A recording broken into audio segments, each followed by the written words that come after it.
This is about Freddie. Welcome to the Third Wing channel and to the review of I Go to Toledo, the 7th episode of Season 3 of iCarly. In this episode, we got to see Bachelor and Bachelorette parties for soon-to-be married partners, Marissa and Lubert. Marriages often have the potential to shake things up for the families involved, and that is certainly the case for Carly and co. Let's go through the episode from the beginning. The episode starts with Marissa and her Bachelorette gals getting ready to find out where they'll be heading for their Bachelorette party. Usually this responsibility is on the maid of honor, which in this case is Danica, a new character in this episode. She supposedly is Marissa's best friend, and they go to book club together. However, Carly has hijacked the Bachelorette party and announces that they'll be going to Ohio.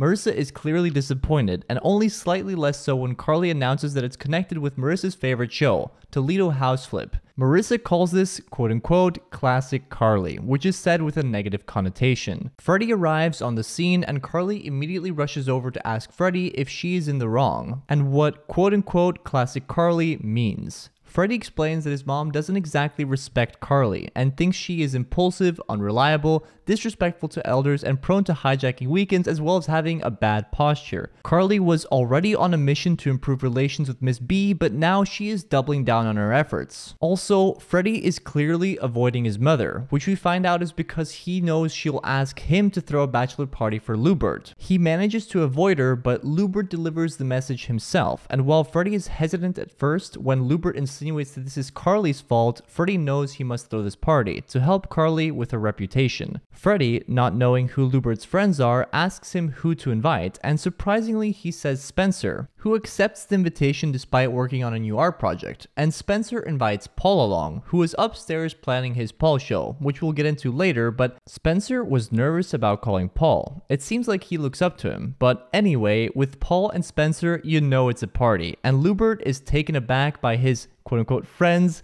effort at his bachelor party, and that's when the other three realize Lubert has no friends. When the four are pondering what to do next, Lubert pulls out Lube Juice, a special concoction that is both a drink and a foot exfoliant. And they agree to try it because after all, what do guys do during a bachelor party? They drink. Going back to the gals, they have arrived in Toledo in Ohio and immediately they realize that Carly has signed them up for something that's less than ideal. They try a version of Truth or Dare to lighten the mood, but even that backfires as Carly reveals she's going on a cruise with Freddie on Mother's Day weekend. Marissa is angry now, but it gets worse. The gang decide enough is enough and decide to go back home. But they can't. Carly has accidentally signed them up for contractual manual labor, and they must actually flip a house now. Marissa's mood worsens even further. Hopping back to the guys, they've started their lube juice indulging, dipping their feet in it as they are drinking it. And they soon figure out that lube juice has a few side effects.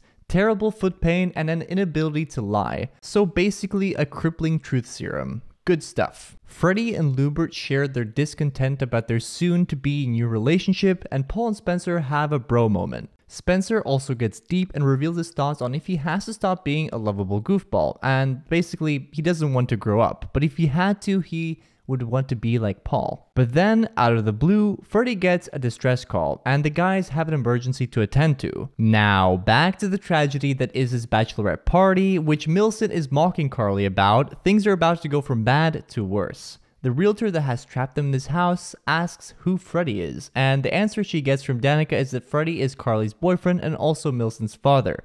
That's the moment where all this built-up anger in Marissa snaps. She screams, "He was my son first," and she quite literally burrows into the walls. It is now the guys storm in and to the rescue, although they can barely walk due to the lube juice. When Carly explains the quite tragic outcome of the party and the fact that Marissa has freaked out and is now in the walls, Freddie says, quote-unquote, classic mommy, and he's prepared to get her out, but he can't really walk. Carly takes command and is ready to go into the crawl space despite her claustrophobia, an ultimate display of her commitment, will, and desire to show how much she wants to be appreciated by Marissa. She conquers her fear, at least for now, and finds Marissa. Marissa and Carly then have a heart-to-heart. She explains that she doesn't hate Carly, but she's having a hard time when it comes to new changes, especially the ones connected to Freddie. She admires Carly for coming in despite her fears, and from this conversation, we can understand that Carly is is growing on her a little bit, but when Carly mentions that she might eventually be a Benson, Marissa tells her to hold her horses. They decide to get out of the walls. Lubert has a heroic attempt to break the wall by running into it. Oh, what love will do to a man, but Marissa eventually hammers her way out and recreates the iconic scene from The Shining, exclaiming, "Here's mommy." They're out of the wall and everyone's ready to go home, and that's where Lubert switches into lawyer mode and explains to the realtor that in Ohio there is no forced labor, contract or not, and he gets a round of applause as they can all go home. Freddie says to Carly, "I came to rescue you and you rescued my mom," and they kiss. The episode ends with the Paul show. Apparently he has a little segment on the iCarly account and he's not a good singer, but this show features Lubert explaining the lube juice recipe, a truly full circle moment from the original iCarly, and this is one of the most iCarly web show-esque scenes we have had in the revival. That's the episode, but we still have a lot to go through. Let's start with character spotlights and Carly. Carly is so in love with Freddie, and it seems like she's already thinking of an eventual wedding and becoming a Benson. So logically now, she's thinking what the barriers for this could be, and in this case, it's the other women in Freddie's life, his daughter and his mother. She makes no progress with Millicent. In fact, Millicent is extra distant towards her in this episode, but Marissa and Carly have a breakthrough, and the thought of her being a Benson is now less distant than before. Next, the man in between in this episode, Freddie. While Carly was working on her relationship with Marissa, Freddie was reluctantly bonding with Lubert, and the fact that they are on the same page about not liking one another seemed to have the opposite effect. And I'm sure when Freddie saw how determined Lubert was to save his mother, he appreciated it, and appreciated Carly for the same reasons in this episode, of course. Next, Spencer. Spencer buddies up to Paul in this episode, and there are some nods to Spencer not really having proper adult friends. These two have great chemistry, and I'd love it if the two become buds. Spencer also admits in a way that he doesn't want to grow up. He wants to delay it. He loves being a fun goofball, and we love it too, right guys? Moving on to the next character, Harper is in default mode this season, supporting Carly to achieve her goals as much as she can. We also find out that she's kissed 300 plus people and she's an expert at bachelorette parties. Continuing our character spotlights, Millicent is next, and as previously mentioned, she's not going to make it easy for Carly to seep into her life. And why should she? She doesn't have any reason to want Carly as a stepmother when she very much prefers Gwen. I'm sure this will get interesting when Gwen returns later this season. Now, penultimately, how can we not talk about who I'd say is the focus of this episode? Miss Naughty Girl, Marissa. Marissa is dealing with a lot, and I'd say her breakdown at the end of the episode is a lot of things coming together. For something like 20 years of her life, her only focus was her son Freddie, and now Freddie is spending more time with Carly, and it's having an effect on her. This, with the addition of her tragic bachelorette party and the pre-wedding nerves, that breakdown was necessary. Fleshing out Marissa's character has been great in the revival, and an episode centered around her was deserved. Finally, Lubert. Let's be honest, Lubert and Marissa are both weirdos, and I think they come together perfectly for this revival. Lubert's lack of friends and the joy he gets when he gets some attention from the guys is a little heartwarming, and it's great to see him be happy after what has to have been a difficult life. Those were this week's character spotlights, and now we'll go to Easter eggs. First, Carly's claustrophobia is back and the same tics are ever present. She does show signs of potentially getting over this phobia, and maybe this is the last time that we see it.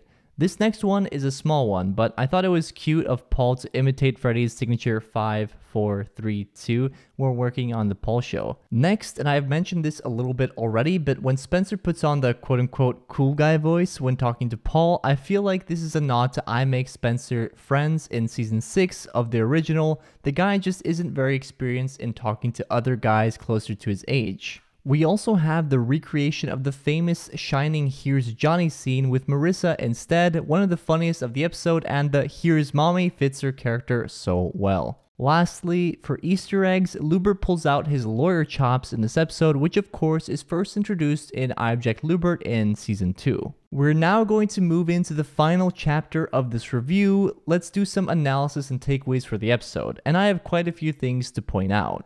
First off, and maybe my favorite one, the fact that Lubert wanted Spencer first and foremost at his bachelor party, I find super interesting and wholesome. And if you think about it, the two have a lot in common. Both of them are somewhat odd and have close to no friends outside of family, both have experience as lawyers, they both have extensive history in this building, they've both even been the doorman there. There's just a lot, and I think the two of them might have shared a few genuine conversations over the years, and maybe they could make for unlikely friends. Why not?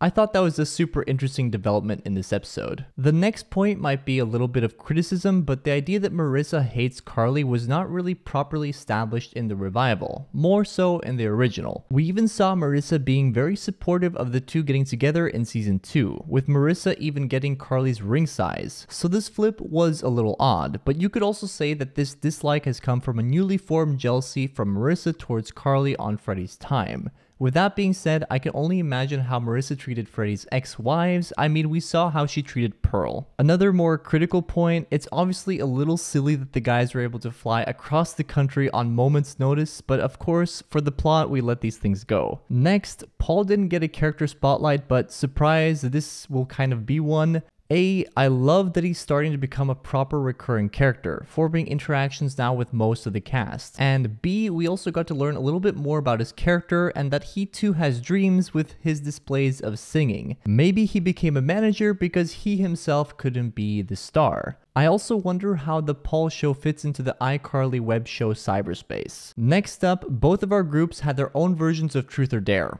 Kind of, but this truth serum idea I feel was definitely underutilized. If we had this in the original, I bet you they'd make an entire episode or plotline from this alone. A few more points. Was I the only one that felt the gang getting stuck in the house and the house itself was very Nora-esque? It definitely gave me those vibes. Could have been a callback to that. Penultimate point here, I wanted to mention that this episode reassures us that Lubert and Marissa really do love each other. Lubert tries to save Marissa at all costs, and Marissa's scheming against Carly is now shared with Lubert. Finally, and fittingly for the last point, I think, it seems that with every episode this season, Carly and Freddie grow stronger and stronger. There are no setbacks.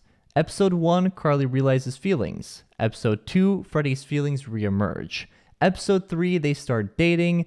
Episode 4, they make it public. Episode 5, they overcome some public hate for them. Episode 6, they face the past and reinforce that their relationship is what matters, and now they're warming up their families to this relationship. Which makes me think now, wouldn't it be perfect if Freddie needed to get Mr. Shea, aka Stephen Shea's blessing to marry Carly? It would be such an amazing and emotional scene. That will do it for this review. Subscribe to the channel if you enjoy these reviews, join the channel for extra perks such as shoutouts. Corey, Sarah, Rose, thank you for being super fans. Also, if you want to join the discussion, the channel has a Discord channel, and last thing, we have some new merch for the channel. That's all, thank you for watching, and I'll see you in the next video.